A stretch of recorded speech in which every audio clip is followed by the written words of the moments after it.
축원합니다.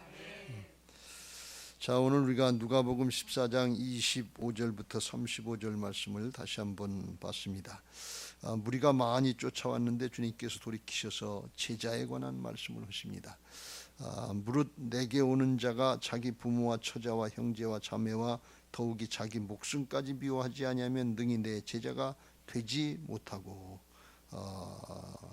못한다 하는 걸 주님이 부정적으로 말씀하시지를 잘 않는데 여기서는 강조해서 그렇게 말씀하시는 걸 볼 수가 있어요. 또 27절에도 누구든지 자기 십자가를 지고 나를 따르지 않는 자는 능히 내 제자가 되지 못하리라. 또 부정적으로 말씀하십니다.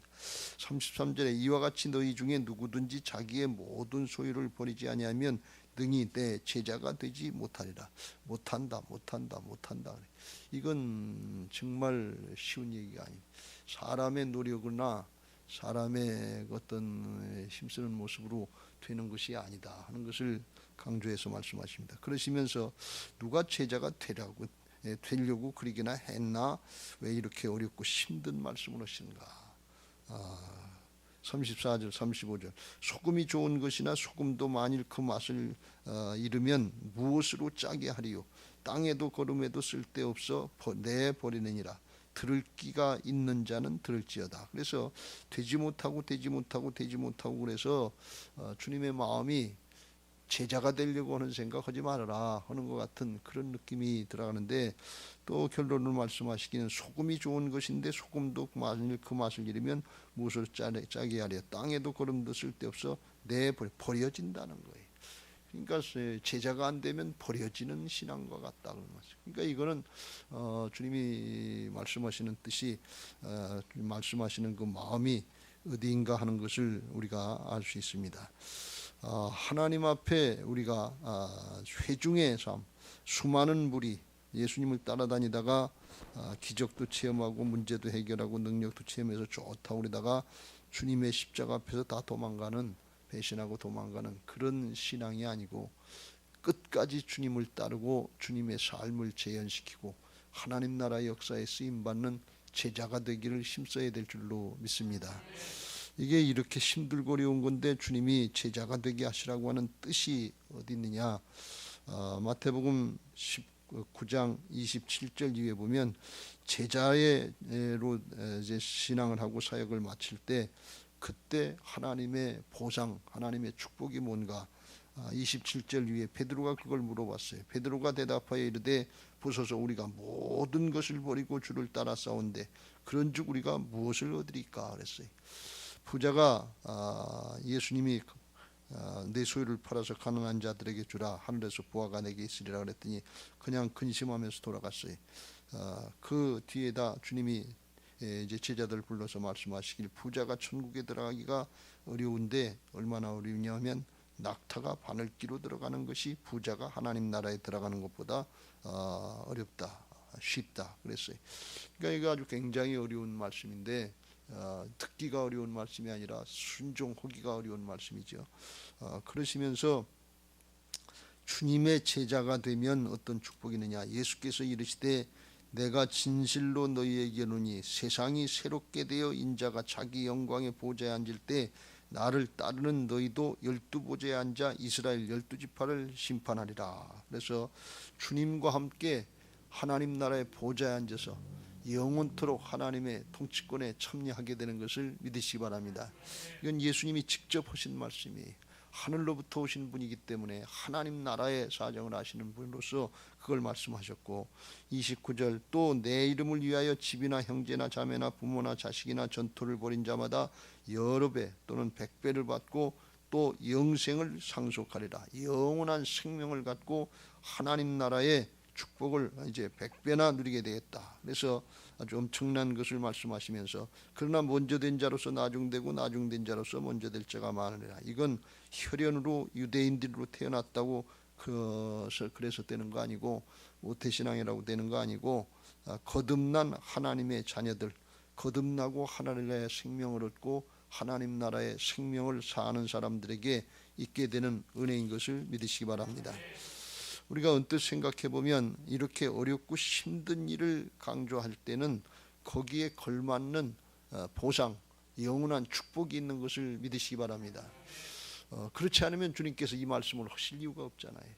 어렵고 힘든 거 괜히 적당히 하려고 그러다가 중간에 도태돼서 따라오지 못하게 그렇게 하려고 그러는 것이 아니라 이걸 하라고 하시는 것이 주님의 마음의 중심의 마음인데, 그럼 왜 그러냐? 이건 놓칠 수 없는 거기 때문에 그래요. 가장 가치 있는 것이고 영원한 축복이기 때문에 그래요. 주님이 그래서 이걸 강조하시고, 어렵고 힘들지만 육신으로는 모든 걸 다 양보하고 자기 부인하고 쫓아와야 되지만 그걸 붙잡으라고 그러는 거예요. 우리가 잘 생각해 보시고 믿음으로 결단해야 될 줄로 믿습니다. 여러분 잘 생각해 보세요. 동네 축구를 하면서 그냥 재미로다가 아침마다 조기 축구하는 정도는 그냥 내가 하고 싶은 대로 하면 돼요.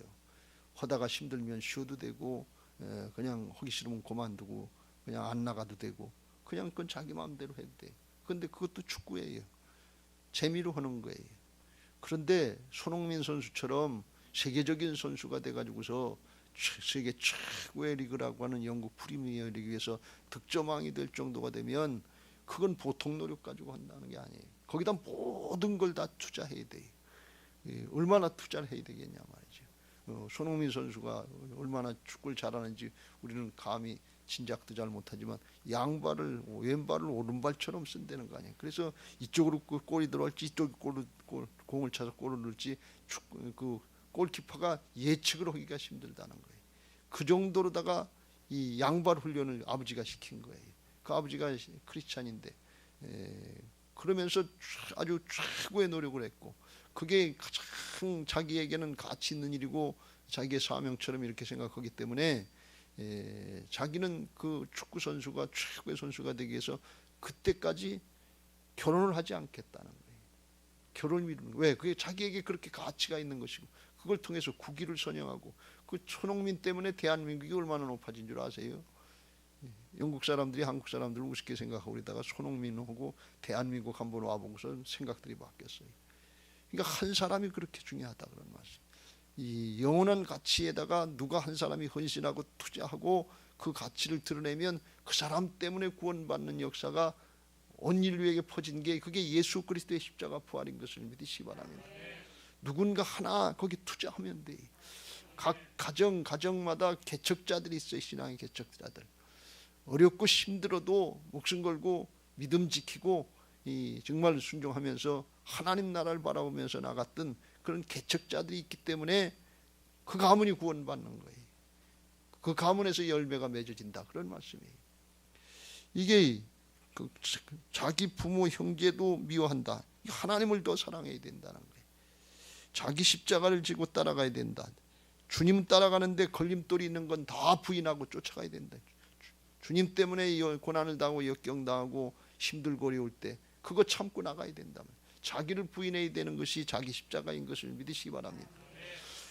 주님 따라가는 데 있어서 내 것이 걸리고 소유가 걸리면 이 시간도 걸리고 물질도 걸리고 명예도 걸리고 양보하지 못할 거 있으면 그거 다 버려야 된다 말이지. 왜 버리라고 그러냐? 그거보다 훨씬 비교할 수 없는 더 높은 가치, 더 좋은 가치 있는 게 이게 있기 때문에 그렇습니다. 오늘 길게 말씀 못 드리는데 이게 믿어지게 되시길 주의 이름으로 축원합니다. 우리가 여기서 주님의 심정을 생각해 봐야 되는데, 이렇게 어려운 걸 우리한테 요구하니까 이걸 누가 듣고 따라오겠어요? 요한복음 6장에 보면 그 말은 어렵도다. 누가 주님을 따르겠느냐. 이렇게 거기서 대부분의 사람들이 다 예수님을 떠나고 12 남았는데 너희도 가려느냐 그랬더니 베드로가 결정적으로 대답을 잘할 때가 있는데, 주께 말씀이 계신데 영원한 생명의 말씀인데 우리가 어디로 가오리까? 영원한 생명의 말씀을 붙잡고 끝까지 따라야 될 줄로 믿습니다. 영원한 것이니까. 주님이 이걸 말씀하실 때 이게 영원한 가치이고 양보해서는 안 되는 것이기 때문에 어떤 희생을 치르더라도 이걸 붙잡으라고 하시는 주님의 심정을 우리가 붙잡아야 될 줄로 믿습니다. 주님이 왜 이걸 말씀하시느냐 하니, 그리고 그걸 말씀하시고 그 가는 길을 가게 하시려고 십자가 져주시고 부활하셔서 우리한테 오셔서 주인 되시는 것을 믿으시기 바랍니다.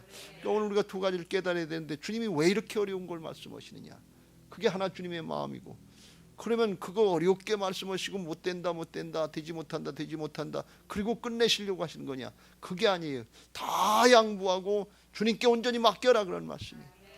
그러면 내가 대신에 해주시겠다 그런 말씀이에요. 이게 부활신앙인 것을 믿으시기 바랍니다. 주님은 대책 없는 얘기를 하시는 게 아니에요. 근데 우리가 양보를 못하는 거예요. 자기 부인하는 걸 못하는 거예요. 그거 하면 주께서 온전히 역사하실 줄로 믿습니다. 어떻게 부모 형제 다 미워하고 주님만 사랑할 수 있냐? 걸림돌이 되지 않게 하라는 거예요. 결정적으로 주님 따라가려고 그러다가 우리가 약점 있는 걸 사단이 알아요. 가족에게 약점이 있으면 그것까지 방해할 것이고, 자기 십자가를 지고 따라오라 그러는데 자기 부인에 안 되고 물질이다, 명예다, 권력이다, 세상 유혹이다, 생활의 염려다, 이런 거 있으면 그걸 사단이 한다면 그 아픈 걸 찔러댄다, 약한 걸 찔러댄단 말이지. 또 모든 소유 부자 청년 문양 이게 있으면 그거 가지고 붙잡혀 있으면 거기에 마음을 뺏기면 그것 때문에 걸려 넘어간다. 그러니까 그런 걸 부인하라, 버려라, 양보해라.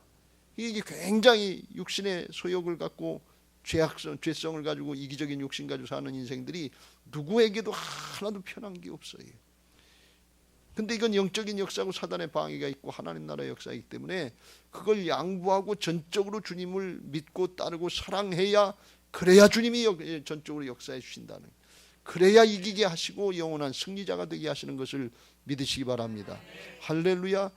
왜 이 말씀을 하시느냐? 구약의 백성들이 그렇게 적당히 하려고 했다. 거짓과 탐욕의 영에 속아서 또 망하고 그러다 안 되고 멸망하고 죽게 생겼으니까 예수님이 이제는 내가 해주시겠다고 죄악을 다 담당해 주시고 이제 부활하셔서 다시 오신 주님을 내 마음속에 주님으로 받아들이고 나의 주님이시여 나의 하나님이십니다. 그리고 믿고 따라가면 주께서 우리를 붙잡고 일하셔서 제자가 되게 하시고 하늘의 복을 누리게 하시고 승리케 하실 줄로 믿습니다. 주님의 역사를 나타내고 주님의 삶을 재현시킬 수 있는 제자가 되게 하실 줄로 믿습니다. 하나님의 일은 하나님이 하십니다. 주님의 일은 주님이 하십니다. 주님이 하실 수 있도록 다 맡겨드리는 사람이 제자예요. 그래서 이걸 역으로 생각해 보면 내가 뭘 해서 열심히 해서 예수님처럼 해서 그렇게 하라고 그러면 사실 그게 더 힘든 거예요. 그냥 주님께 다 맡겨라, 양보하고 다 맡겨라. 그러면 사실은 그게 쉬운 거예요. 근데 그게 안 되는 것은 내가 주인 노릇하는 이게 있어야 되는데 나는 죽고 내 안에 주님이 사신 거듭난 부활의 신앙으로 온전히 맡겨질 때 주님이 우리를 통해서 이루실 줄로 믿습니다.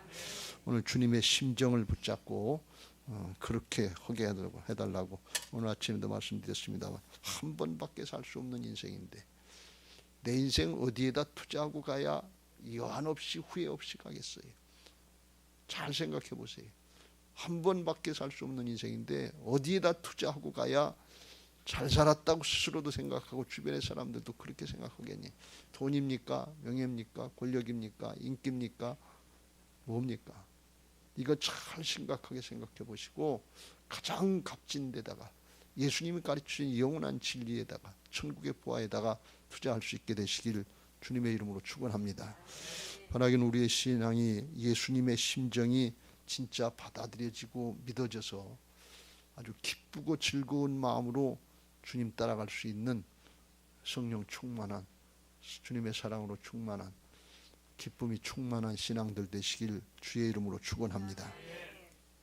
341장 찬송하시고 그렇게 주님의 마음의 심정을 붙잡고 자기 십자가 감당하게 해달라고 찬양하시고 기도하겠습니다.